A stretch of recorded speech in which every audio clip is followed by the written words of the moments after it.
I am not a professional comedian. My day job is being a tree surgeon. Dolly, control yourself.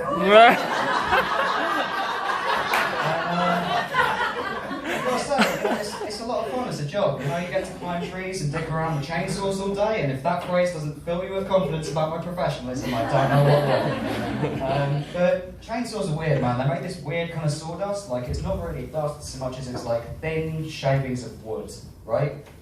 And if you get into tree surgery, be prepared for those thin shavings of wood to invade every part of your world.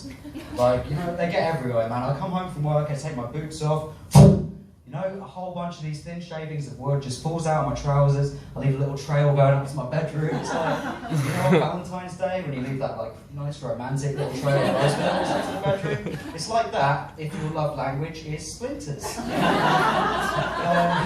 Oh god, my worst sawdust story, right? So I was seeing this girl Carrie, right? It was going really well, you know. I mean, she was a bit old-fashioned, not very touchy-feely. Actually insisted that we save ourselves for marriage, so well, we got married.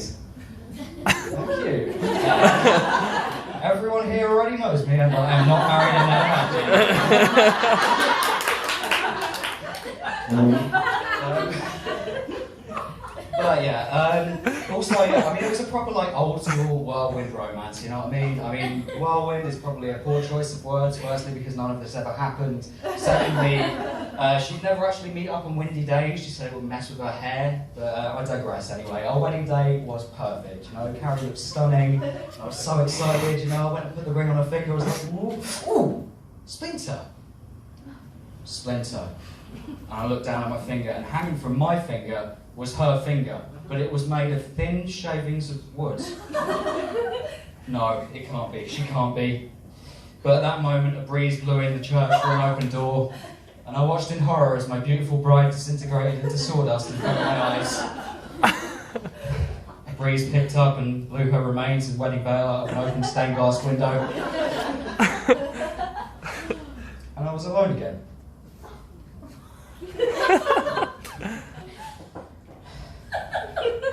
The summertime, right, I was in that shop for the White Company. That shop for the White Company, if you don't know it, it's basically like a home decor shop for the personality impaired. It's just, you know, I was there, I was filthy after work, I needed a face cloth, but like it was the only place available, and it was so intimidatingly clean and tidy in there. Like everything is spotless, everything in its place, everything white. I stood out like a sore thumb, man. I put my hand in my pocket, a little bit of sawdust fell out. I was like, oh god, they're not going to like that, so I tried to style it out. And suddenly a Glade plug-in went off right by my leg, and I thought, oh, that's weird, this Glade plug-in smells exactly like chloroform. And I came to, so I'm not falling down here, there's not enough space. I came to 30 minutes later, tied to a chair in a room that was empty, save for me and a man in a pastel shirt facing away from me. He said, why have you filthied my shop?